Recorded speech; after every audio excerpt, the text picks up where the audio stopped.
Hello students, I am Shivam Sahu. आज जो हम बात करने वाले हैं एक्सरसाइज 3.6 में क्वेश्चन नंबर सेकंड के थर्ड वाले पार्ट की बात करने वाले हैं। Okay, this is a very very most important IMP question for the from the exam point of view. तो यहाँ पर इस क्वेश्चन को ध्यान से समझिएगा। ओके, तो यहाँ पर क्वेश्चन को देखते हुए समझ में आ रहा है कि आपकी सबसे पहले क्या है, वर्ड प्रॉब्लम है। वर्ड प्रॉब्लम का मेन कंसेप्ट क्या होता है, आपको यह समझना होता है कि सबसे पहले वर्ड प्रॉब्लम के अंदर किन दो चीजों की बात हो रही है। ओके, फिर जो भी दो चीजों की बात हो रही है सबसे पहले उसे एक्स एंड वाई मानकर क्या करना होता है, सपोज करना होता है। देन फिर आपको फर्स्ट सेंटेंस पढ़ के फर्स्ट इक्वेशन बनानी होती है, सेकंड सेंटेंस पढ़ के आपको सेकंड इक्वेशन बनानी होती है। तो यहां पर इस क्वेश्चन को स्टार्ट करते हैं किस तरीके से ये क्वेश्चन होगा।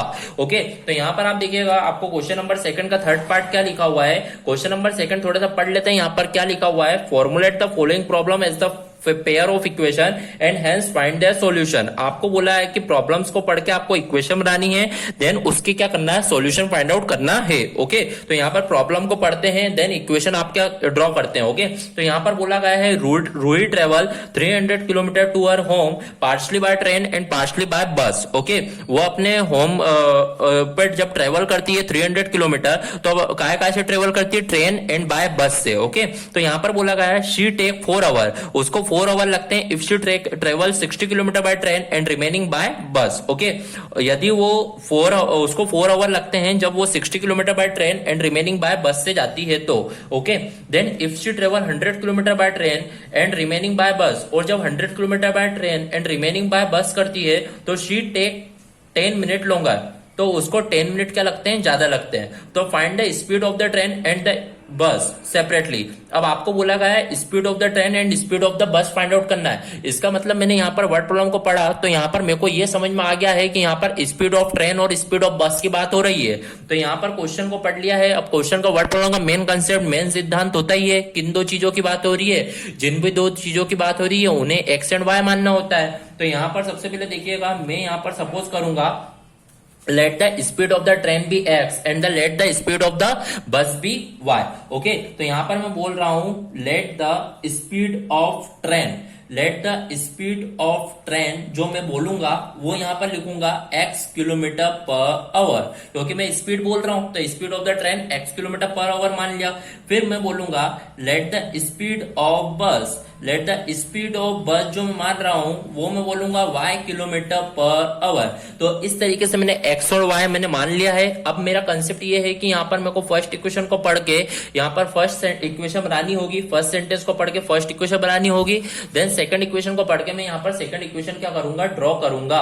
ओके, तो यहाँ पर क्वेश्चन को पढ़ते हैं। क्वेश्चन में लिखा गया है यहाँ पर Ruhi travel 300 kilometre to her home partially by train and partially by bus. It means मेरे को यहाँ पर फर्स्ट सेंटेंस पढ़ के ये समझ में आया जो उसकी होम का जो पूरा टोटल जो डिस्टेंस ट्रेवलिंग है वो कितना ट्रेवलिंग है, यहाँ पर 300 kilometre partially by train and partially by bus. Okay, तो यहाँ पर मैं सबसे पहले लिखूंगा जो टोटल डिस्टेंस है रूही का घर से, वो यहाँ पर आपको गिवन है, टोटल डिस्टेंस जो गिवन है वो आपको गिवन है 300 किलोमीटर। ओके, फिर आगे बढ़ते हैं। आगे बढ़ने के बाद मेरे को ये समझ में आ रहा है, यहाँ पर लिखा हुआ है शी टेक 4 आवर, उसको 4 आवर लगते हैं। Okay, if she take 4 hour if she travel 60 kilometre by train and remaining by bus. तो देखिएगा, ध्यान समझिएगा फर्स्ट इक्वेशन का कंसेप्ट क्या है। तो यहाँ पर मान लीजिए मैं इसे लिख देता हूँ, केस 1 की बात हो रही है।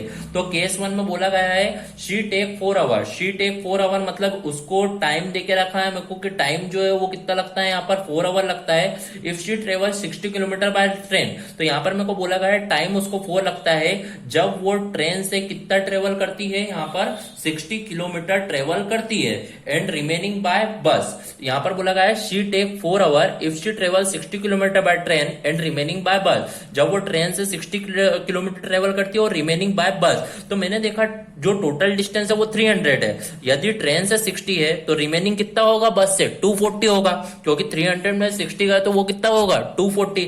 इट मींस बस से जो ट्रेवल करेगी वो कितना ट्रेवल करेगी, 240 किलोमीटर। ओके, तो इस तरीके से मान लीजिए मैंने 240 किलोमीटर इसे बोल दिया है। ओके, तो मान लीजिए मैंने इस ऐसा करते टाइम केस 1 का मैंने सब कुछ लिख दिया है।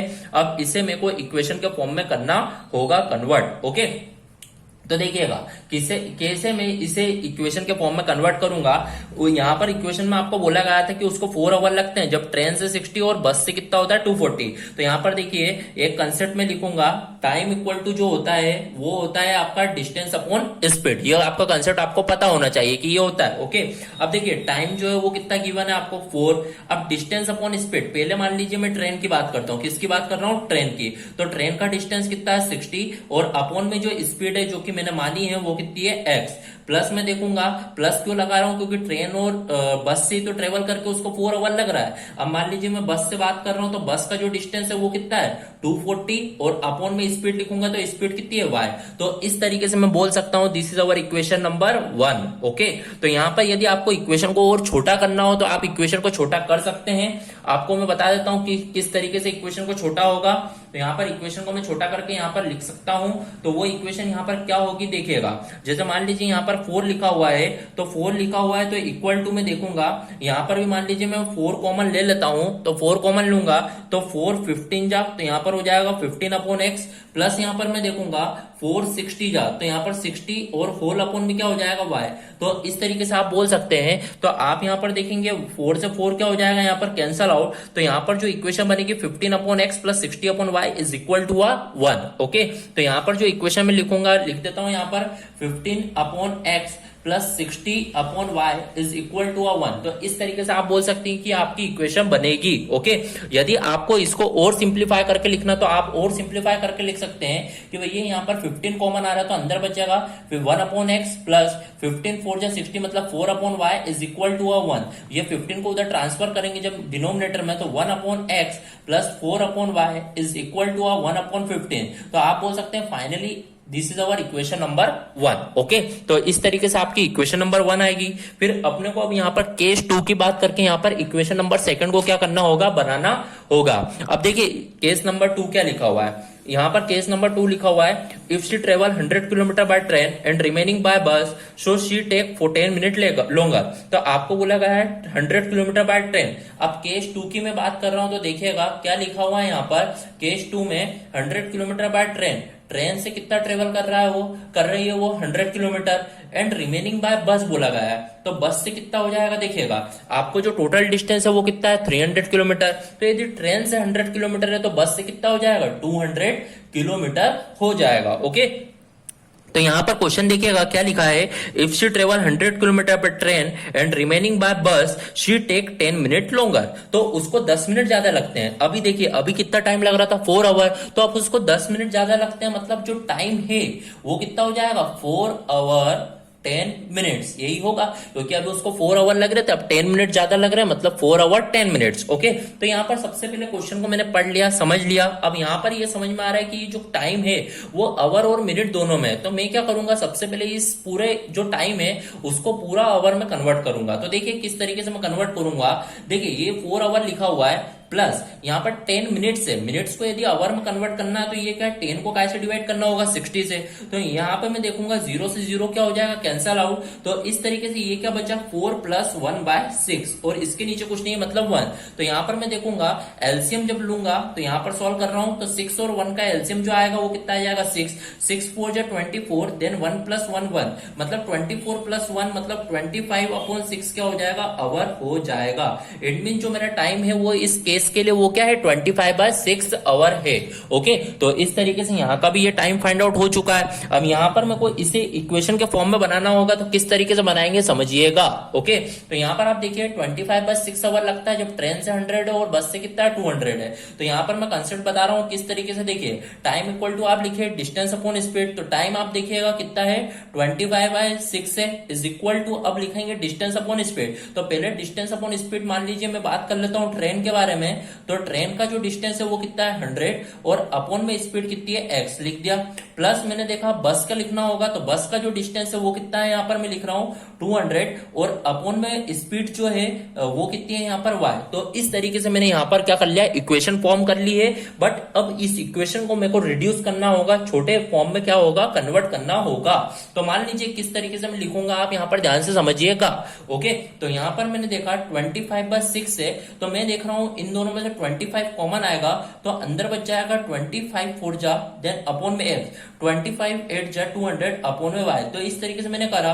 तो यहाँ पर मैं देख रहा हूँ 25 से 25 क्या हो जाएगा कैंसल आउट। तो इस तरीके से कैंसल आउट कर दिया तो मैं बोल सकता हूँ यहाँ पर जो मेरी फाइनली इक्वेशन बनेगी वो बन जाएगी 4 upon x plus 8/y is equal to, मैं बोल सकता हूं क्या बन चुकी है 1/6। So we can say that this is our finally equation number second. Okay, तो इस तरीके से आपकी इक्वेशन नंबर सेकंड क्या हो जाएगी, बन जाएगी। ओके, अब दोनों इक्वेशन आप पे डिपेंड करता है कि आपको किस मेथड से सॉल्व करना है।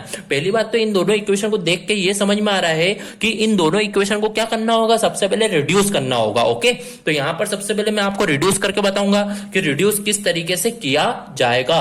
ओके, तो देखिए मेरे को दोनों इक्वेशन को देख के ये समझ में आ रहा है कि 1/x की बात हो रही है, यहां पर 1/y सिमिलरिटी है। तो यहां पर मैं करूंगा, सबसे पहले आप ध्यान से देखिएगा, यहां पर मैं बोलूंगा कि 1/x जो है उसे मैं मान लेता हूं p, और 1/y जो है उसे मैं मान लेता हूं क्या, q। ओके, तो 1/x को p मान लिया है, 1/y को क्या मान लिया है, q। ओके, अब मेरे को इक्वेशन बनाऊंगा, यहां पर इक्वेशन किस तरीके से यहां पर ड्रॉ करूंगा, यहां पर अब आपको समझना होगा।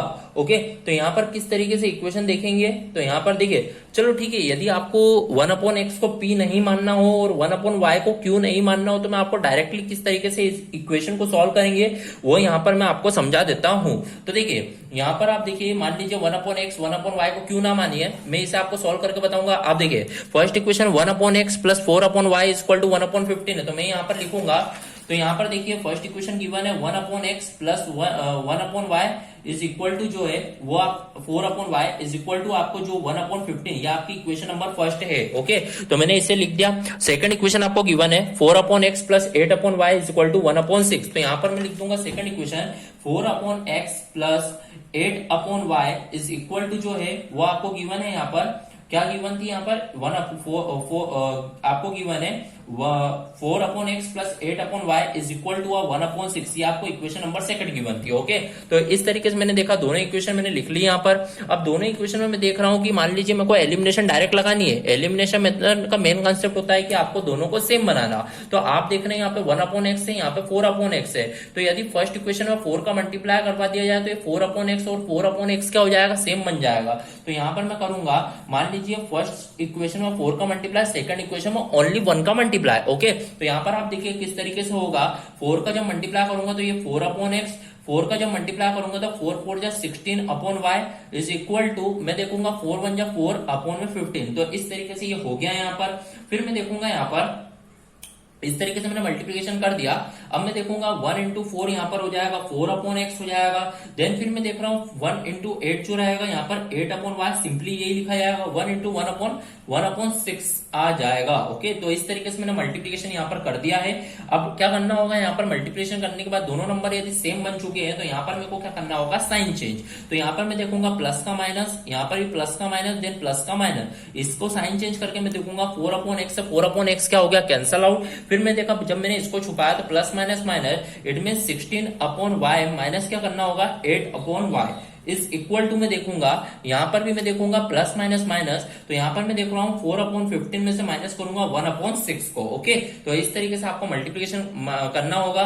तो आप यहां पर देखिए y जो है आपका एलसीएम आ जाएगा, तो 16 माइनस 8 बचेगा इज इक्वल टू 15 और 6 का यहाँ पर एलसीएम लेना होगा। तो 15 और 6 का एलसीएम मैं आपको बता देता हूँ कितना आता है, 30 आता है। ओके, तो यहाँ पे 15 2 जा तो मतलब 4 2 जा 8 माइनस 6 5 जा मतलब 5 1 5 जा 5, तो इट मीन आप देखेंगे 16 माइनस 8 हो जाएगा 8/y is equal to 8 minus 5 हो जाएगा 3/30। तो इट मीन यहाँ पर 3 10 जा 30, तो यहां पर मैंने देखा 8/y इज इक्वल टू जो हो गया ये क्या हो गया, 1/10 हो गया। अब मैंने देखा मेरे को y की वैल्यू फाइंड करना है, तो क्रॉस मल्टीप्लाई जब मैंने करा तो y 1 जा y इज इक्वल टू 8 10 जा कितना हो गया, 80। तो इस तरीके से मेरी y की वैल्यू क्या हो जाएगी, फाइंड आउट होगी। ओके, तो इस तरीके से मैंने y की वैल्यू को फाइंड आउट कर लिया है। अब मान लीजिए मेरे को x की वैल्यू फाइंड आउट करना है, तो इस y की वैल्यू को कहां रखना होगा, इक्वेशन नंबर 1 में रखना होगा।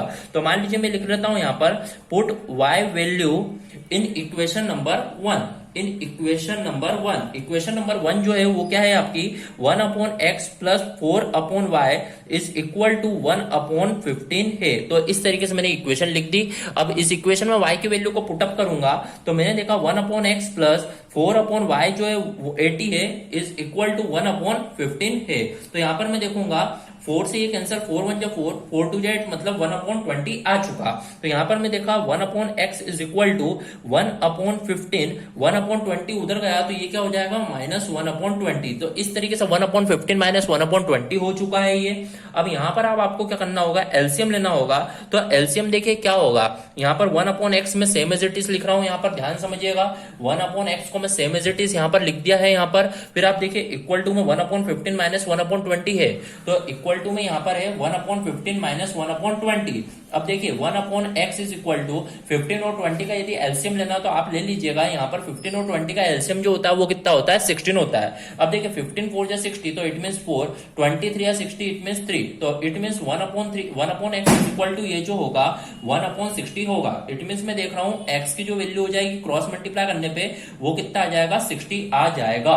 ओके, तो इस तरीके से मान लीजिए मैंने जो बोला था x और y की वैल्यू फाइंड आउट हो चुकी है। तो यहाँ पर मैं बोल दूंगा स्पीड ऑफ ट्रेन को मैंने यदि x माना था तो यहाँ पर ये जो हो जाएगा वो कितना हो जाएगा, 60 किलोमीटर पर आवर। और स्पीड ऑफ बस को मैंने क्या माना था, y माना था।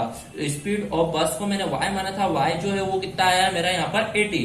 तो it means speed of y जो रहेगा वो आपका कितना हो जाएगा, 80 किलोमीटर पर आवर। ओके, तो इस तरीके से आपका x और y की क्या होगी, वैल्यू फाइंड आउट होगी। ओके, तो here our question number second of third part is completed. If any doubt in this question, then comment in a comment box. Okay, thank you.